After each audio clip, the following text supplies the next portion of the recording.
In certain situations, the soils can become too acidic, and we have too much hydrogen there, and one of those hydrogens will protonate that functional group of organic matter. And as I mentioned in some of my other classes, there's only one or two people that have had organic. This charge changes at random.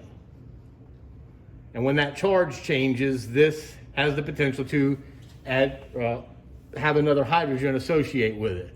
And that's all based on some other charge change that is going on right here. That's about as much organic chemistry as we need to get into.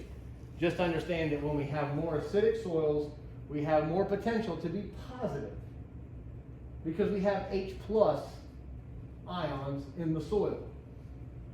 So you can just think about it just like numbers. The greater the hydrogen concentration, the more positive charges there are available in the soil. So the overall net charge, although negative, might become more positive. May still be negative, but will become more positive. We talked about a couple of complexes, outer sphere and inner sphere. The most important thing to know is that outer sphere is easily exchanged and that inner sphere complexes are strongly adsorbed. Did we make it to this yet? So this is the next one. We left off on that on Wednesday. And it's been so long ago. And so, I guess maybe I have it in the next slide. There's this little water molecule around, there are these several little water molecules around these cations. It's kind of like a little entourage almost. And they're making sure that this cation has water and can move throughout the soil and is moved with the charges of the soil because water is a polar compound and that charge changes as well. We have adhesion and cohesion, and that moves our cations around based on a diffusion gradient. Where we move from areas of high concentration to areas of lower concentration on the most basic level of chemistry, just in general. Like if I were to spray perfume or cologne right here, those molecules would move to areas of lower concentration and eventually it would disperse out. So based on diffusion, these cations and anions will move. Inner sphere complexes don't have that water. And so they're right up against that soil surface. And they're bound to that soil surface. There's no water in between them. Think about like if you had a little bit of water in between your fingers. There's space in there, isn't there? But if you were not have that water and you put your fingers closely together, really the only space in between there is the space between your cells.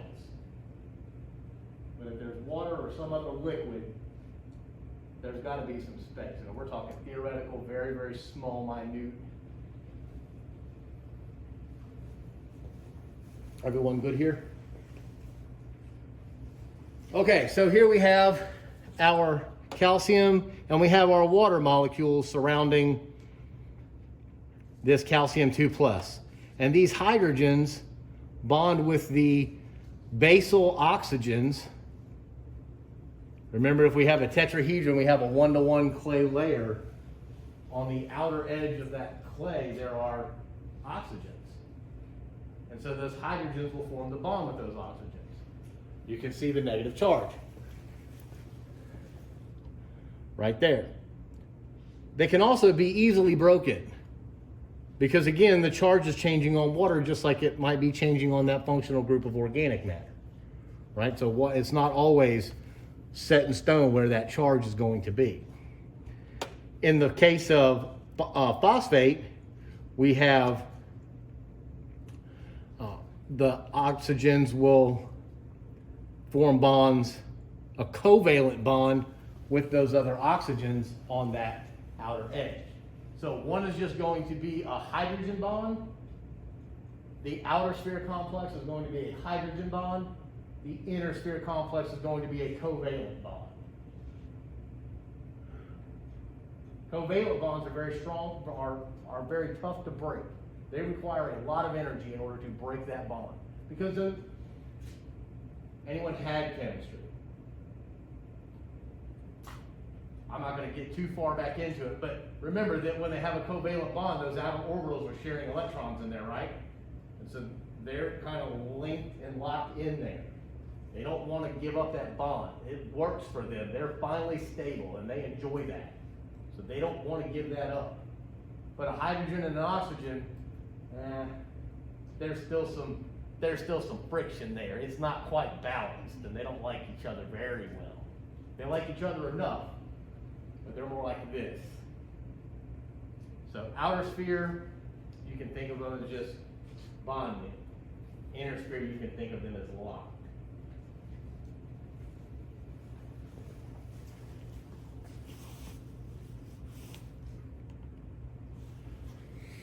All right, so for cation exchange reactions, not to get too much into this, you might have to identify this on a test maybe of which type this is. And this really goes back to, there are like some properties in math. There's like the commutative property, the associative property, the distributive property, and each one of these cation exchange reactions has something very similar. That we have a 1-for-1. We have a 1-to-1 exchange right here. We can exchange 1 positive sodium for 1 hydrogen based on charge, and those can go back and forth. We could also have calcium 2 plus, but it requires 2 hydrogens in order to dissociate that. So this equal and opposite reaction. So reversibility is that it is back and forth, that it's not constant. This would be more like an outer sphere complex. Charge equivalence is that we need to make sure that we have equal charges that trade. And so in this diagram, the plants actually release hydrogen. If you get into my soil fertility class, which not many of you will, but to make the long and the short of it, like the plants do have to expend some hydrogens in order to get some cations back into their tissue. It's a 1-for-1 exchange. They can't just hold everything. So we have a plant release 2 hydrogens into the soil so that it can take 2 calciums back into its tissue. 1-for-1.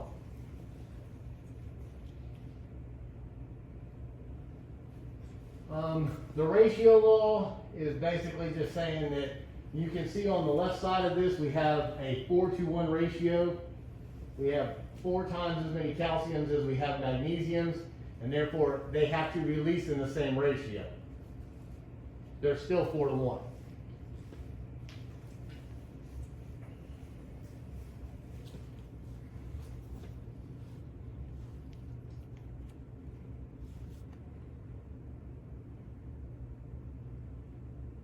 And so those have to be balanced in the soil. Like eventually the soil is always trying to get the equilibrium and trying to be as balanced as it possibly can. It doesn't always happen. I have to tell my soil chemistry class that, it doesn't matter how hard we try, and it doesn't matter what empirical formula that we use, soil is so variable that the things that we're doing with them are theoretical at best. And they'll always change.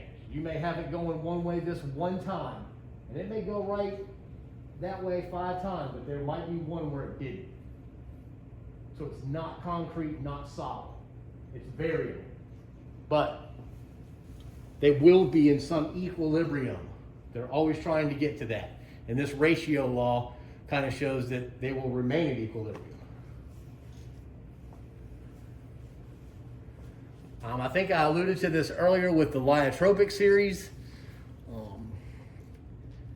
that the attraction is based on, the charge, right? 3 plus is a lot stronger charge than 1 plus. That makes sense.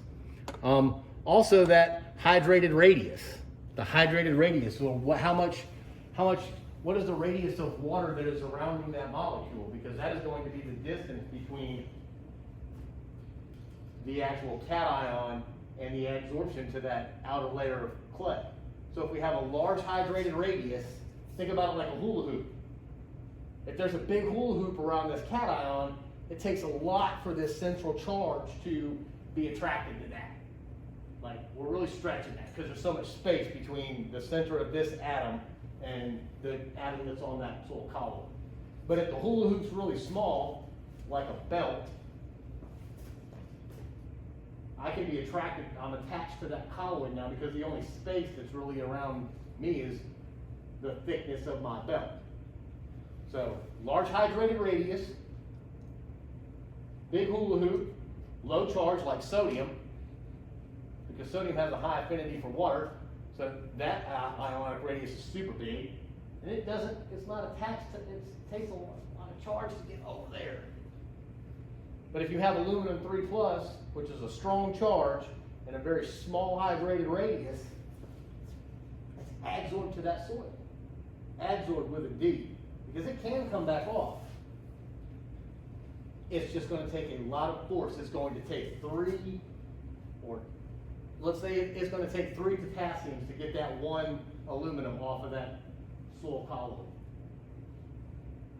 And potassium has its own little hula hoop, so it has to overcome that charge. So aluminum and hydrogen are really tough to get off the soil colloids. They're strongly adsorbed to soil colloids. Sodium and ammonium, not so much. And they're all based on the hydrated radius and the central charge of that atom, or that molecule actually is the correct term for that. It's the molecule.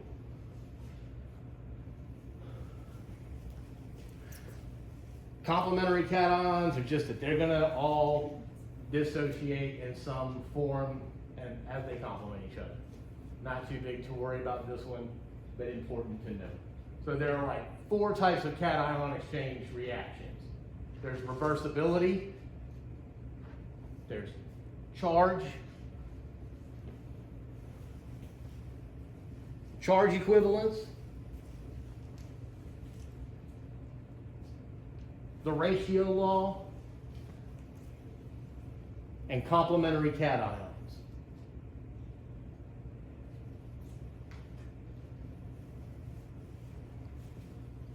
Reversibility, charge equivalence, the ratio law, and complementary cations.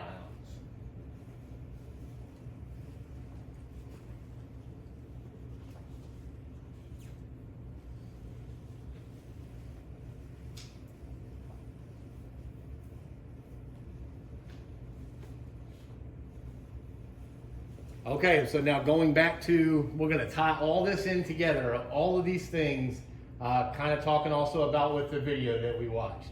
And I've been using this, I've actually been using this, that whole cup thing, the cup size, as a great analogy for CEC. So CEC is the total exchangeable cations that a soil can absorb, the size of the cup.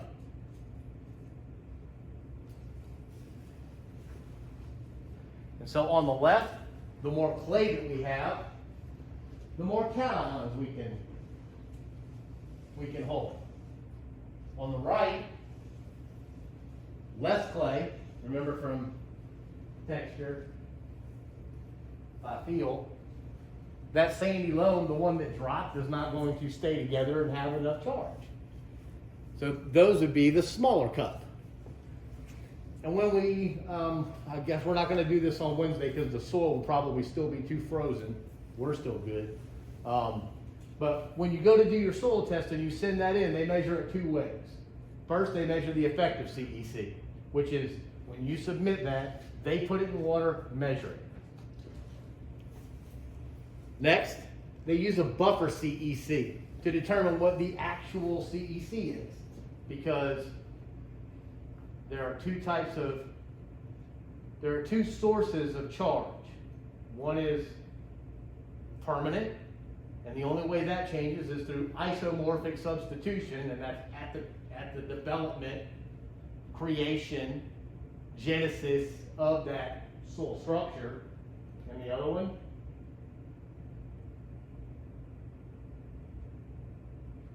How else do we change the charge on soil?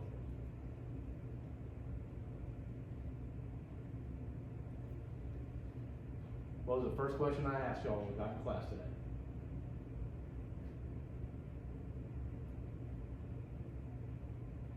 What was the first question I asked when we got in class today? Gotta change the DH. But we get charged from where? Isomorphic substitution, pH dependent charge. Right, we keep it simple, there's only two of them. So the two sources of permanent charge are going to be isomorphic substitution and pH dependent charge. So what do? They raise the pH.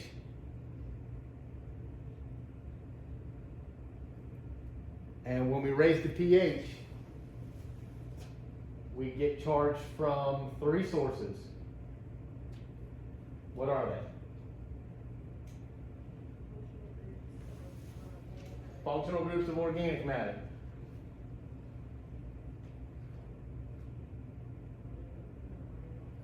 Aluminum and iron oxides. Broken edges of clays.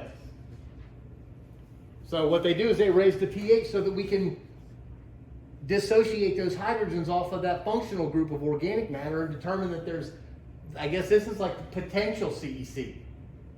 If we raise the pH, we have those hydrogens dissociate to make that balance, leaving that negative charge out there, which is a possible source of a charge, right?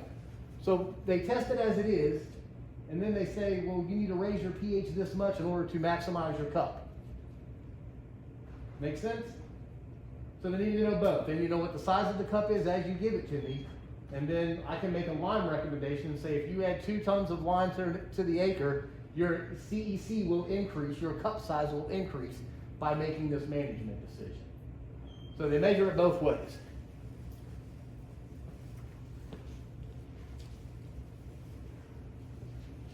And so the way we can think about CEC is that if it's acidic, smaller cup. Alkaline, bigger cup.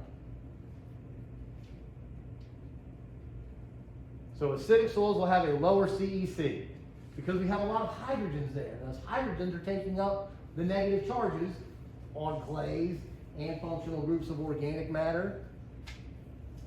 If we have alkaline soils, we have a large hydroxyl concentration. The hydrogens dissociate from the functional groups of organic matter, leaving that negative charge out there. So you can't do anything much about isomorphic substitution, but you can influence the pH dependent charge by adding lime. And that's how they test that in the lab. And so when we go back, if we ever make it outside when the ground thaws, I thought about that, it sounded great. I want to go take soil samples just because that's what I like doing. But I like also at the same point in time, we had problems getting in the soil in the fall when it was warm. I was like, we're gonna need an auger and a drill and a backhoe, and we're gonna have to scoop the soil out. So we're gonna readjust lab on Wednesday. All right, and then just another way that we get into this, if you're taking my, if you need intro to chemical properties, which I don't think many of you do, there are a couple that do, just that CEC varies among soils. Cup size varies among soils.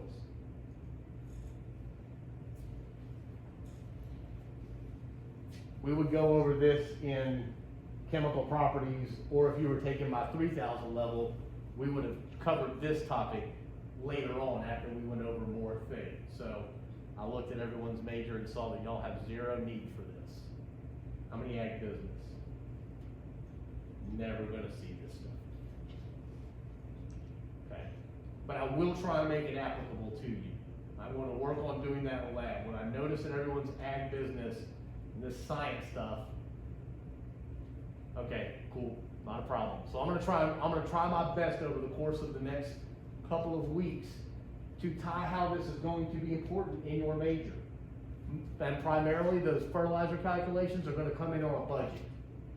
And you're the ag business person, and you have to make an assessment of whether or not this property is going to be profitable and what needs to happen on that property. So you take soil samples, you send it off to the lab, they send you back a soil test report, and you'll be able to read that and go, we need to add lime. Lime costs, what does lime cost, Stephen? Huh? What does fertilizer cost? Okay, not a problem. Lime costs $100 a ton. I don't know what that number is. I'll have you some. You can start adding up a budget and know how much you need to apply based on the soil test. And you can also calculate your nutrients that you need. And you can build a business plan for this farm that you're trying to help grow, or whatever it is. But I will try to make sure that we get this tied in so that we're not looking at all this scientific stuff and soils and agronomy that I would normally teach in 3000, okay? Again, we're back to anion exchange capacity, and this is where we're going to have intersphere complexes. And something about, bless you. Did y'all need to take notes on this slide? Is there anything there? Okay.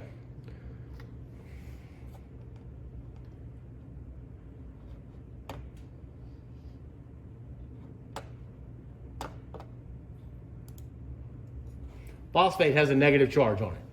And depending on what the pH is, it depends on what the charge is. But aluminum is 3+. And if oxygen is -2, there's still another source of charge that will attract to that negative, that the overall negative charge of that molecule. So when you think of anions, you're going to think intersphere complexes because they're negative and they're strongly adsorbed to the inner sphere charge.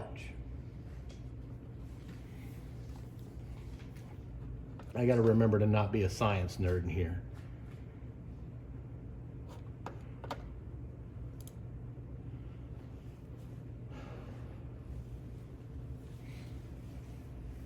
Again, I mentioned this several times. This is a big problem in oxasols, in tropical soils, in Georgia, in red clays, because the soils are weathered.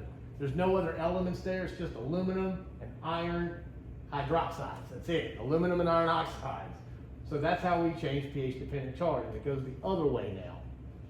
When we increase the acidity or decrease the pH, we have a larger hydrogen concentration. So our soils are more positive, which means they can hold on to more anions.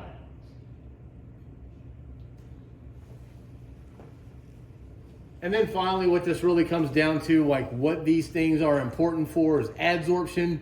We can complex some of these out if any of you are moving into any type of environmental work, or if, let's say, you work for Helena, or you work for some chemical company. You might run into something like this again and go, oh, I remember Natchez talking something about cups and positive and soils in Georgia and something or other. Let me go pull my notes back out and see what he was saying. So this might come into play also.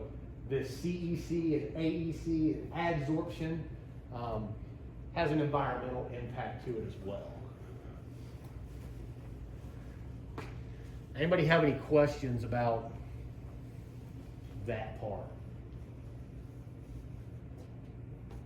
No? We're pretty good? All right. Now we're going to move into the basic simple stuff. This is the memorization kind of, you don't have to think about much science. This is just kind of very straightforward stuff. So soil is made up of sand, silt, and clay, as we saw Wednesday in our texture by feel lab.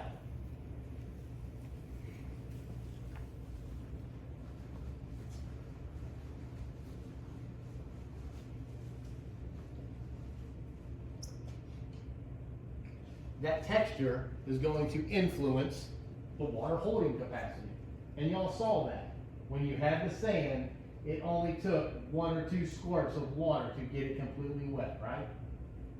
But when you had the clay, you had to make sure that you got it completely wet, because the clay adsorbed a lot of that water. Like bounty, quicker picker up. Okay? Also our CEC. So more clay, potentially a bigger cup. Because remember, we have kaolinite, that's the very small cup, and then smectite, vermiculite, montmorillonite, all the other ites are typically going to be 2-to-1 expanding or those type. Organic matter. And then ultimately, how we use our land. And so, if you want to build a golf course on top of a clay soil, that's not going to function very well because we need drainage. If you want to grow rice in a sandy soil, that's not going to go well because we have a lot of drainage in the sand. We need to keep the water. So, having an understanding of sand, silt, and clay, texture, clay loams, all of those things, you'll at least be able to know some things about what type of cup you have now. Size and type. And that's going to impact your land usage. And hopefully by the end of this class, when I do it now, by the end of this class, we'll have tied everything in so that when you become an agribusiness management major or you become the agribusiness person for Winfield or some food company or wherever you're going, you'll at least be able to tie this back to soils and go, I don't think we need to do that there because the texture is incorrect for that type of land use.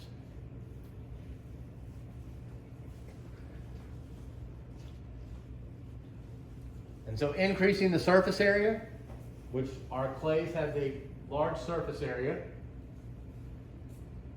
When the clays have a large surface area, we can hold more cations, we can hold more water. The rate of weathering also increases because little pieces of that clay are easier to break off than a big chunk of sand. Charge and microbial activity.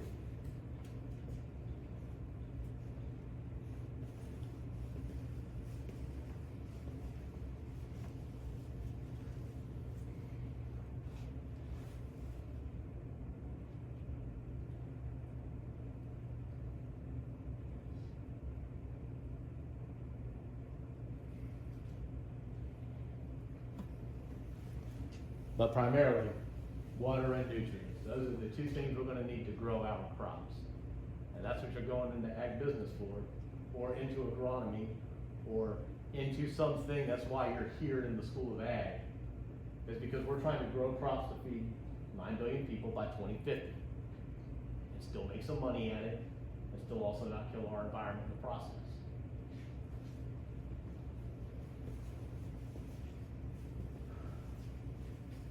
Now remember from the chart we have like a sandy something, a sandy clay loam, a silty clay loam. We just have like a clay loam. And the way we determine that, we've done one of them as the texture by feel. And hopefully I will have the hydrometer method set up and y'all will be much more inclined to do the texture by feel than the hydrometer method.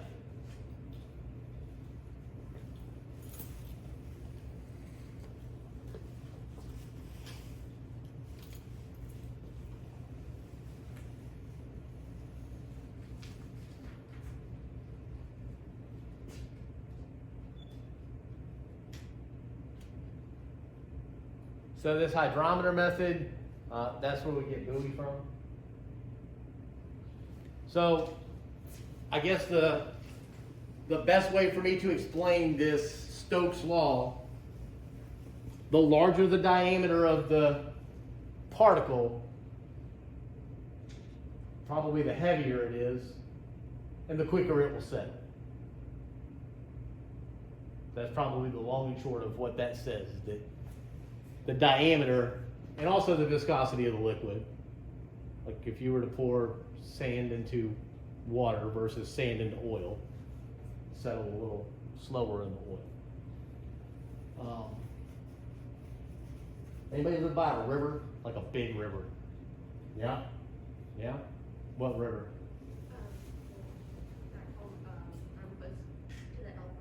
Okay. And yeah, and they're falling, falling rock river, whatever. does it ever overflow the banks? Yeah, all the Okay. time. All right, so here's what happens. Guess maybe I'm gonna start up here.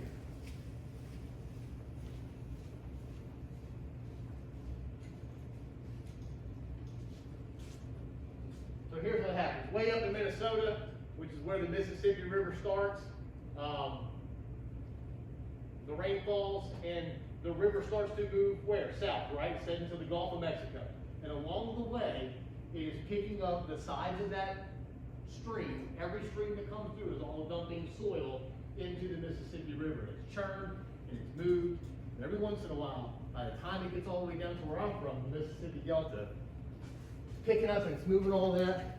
The banks overflow and all the soil and stuff, and it's nasty and it's gooky and it's just bleh.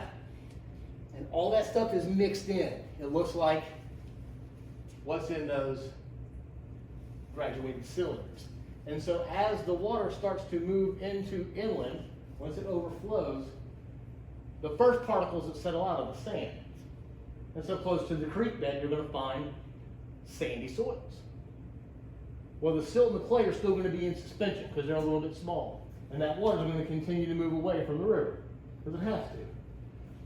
And then a little while later, the silt will settle out. But the clay is still suspended. And it will continue on until the water finally settles. And it just does not move anymore. And it's not so much that the clay will settle out, but that the water will evaporate. And so what that is saying is that based on the size, the diameter of the particle, the sand being the bigger particle settles out first. The silt being the next biggest settles out second. And then the clay settles out third. All what that's really saying. Does that make sense?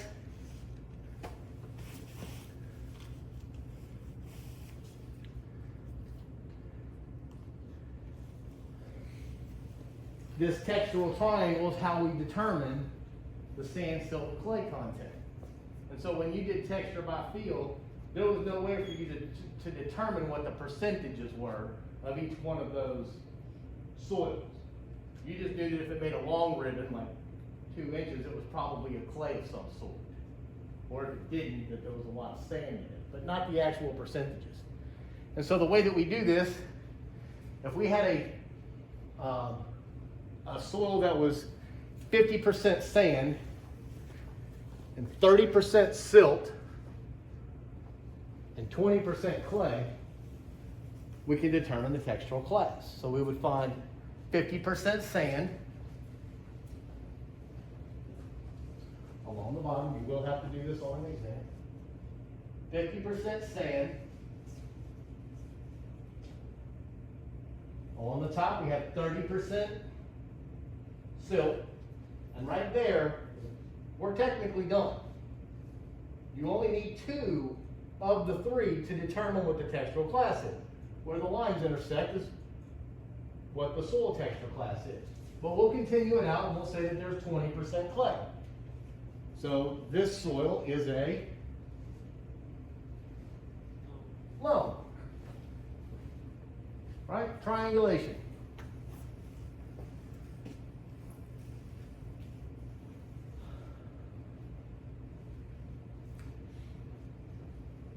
So if we had 60% sand along the bottom, we would have went from the clay content at 25%, we would have known that right here we stopped at a sandy clay loam. It'll always make up perfect. What? It'll always make up perfect. It should.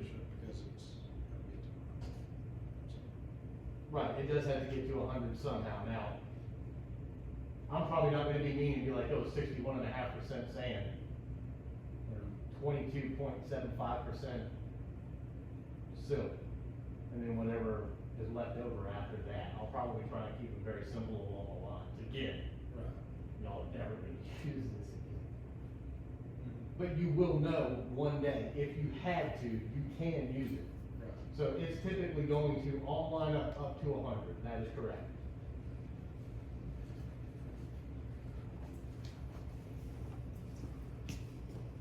Everyone kind of following how we do this?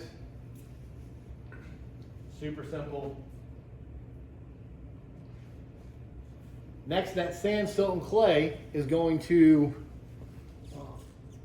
kind of lead us into how our soils are aggregated, and then also the structure of our soils. And we have at least four major structural types of soils.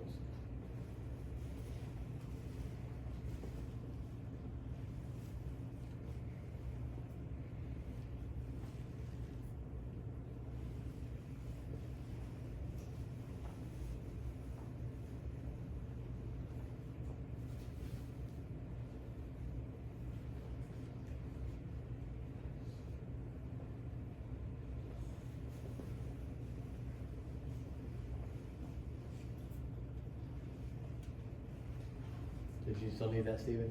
You got it? Okay, cool. All right, so spheroidal. Looks like cookie crumbs.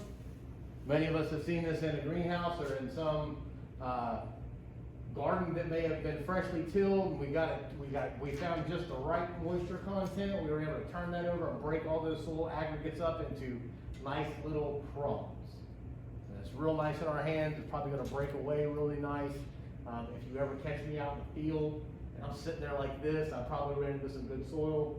You know, I'm just like, oh, this stuff. Why can't we have more of that? And so the roots have grown in between there, and they've created some stability, and they've also created some pore space. And so when you go to break that up, after you pull that out of the pot, it breaks up really nice.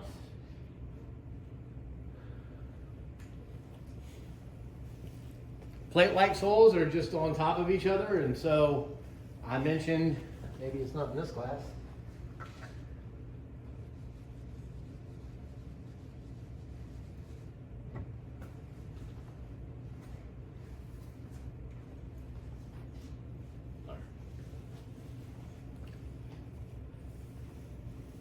if I had two plates like this, and the water falls on top of my arm, how long do you think it's going to take to get to where my clicker is? It's got to fall right here, goes all the way down here, has to drop down and then come all the way back over here. And then it goes down and comes all the way back over there. So that's a slow meandering process. And that term is tortuosity.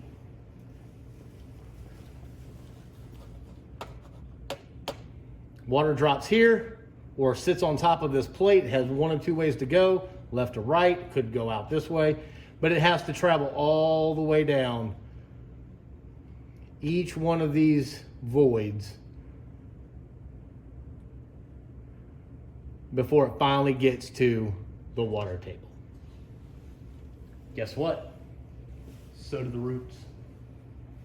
So now instead of spending time scavenging roots, or scavenging nutrients, they're spending time traveling left and right rather than straight forward. Kind of like in football. You run towards the end zones, not the sidelines. You run north and south. This would be down, not to the sides. Now they can grow to the sides, but when it's compacted like this, they have no other choice. Next we have block light. These are the kind of clods that you might see after a field is tilled. Probably going to be have some clay content. You can see the cracks. You can see this shrink swell right there in the middle. They're just what we would call dirt clods. As much as I hate saying that. But what's that? You worked around to death. Sure did. And so when you have a block-like structure like this, that water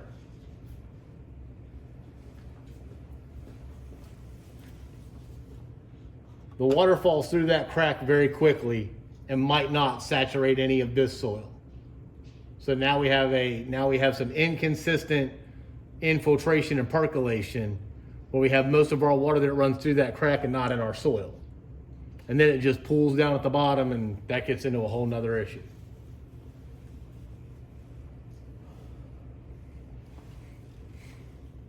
Columnar You might see this with a salt cap and air climates.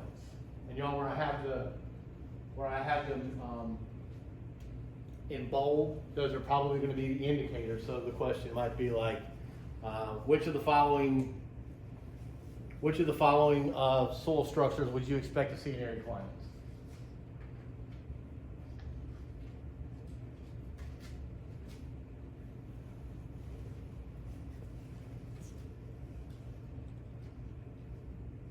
Prismatic, similar to columnar, but just that they're found in lower horizons.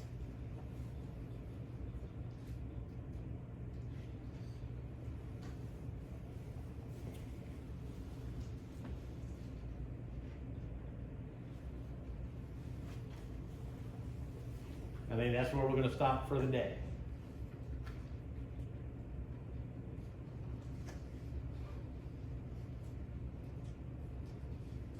All right. Y'all stay warm, stay safe. See y'all on Wednesday. Thank you so much for coming. The dedicated to brave the cold.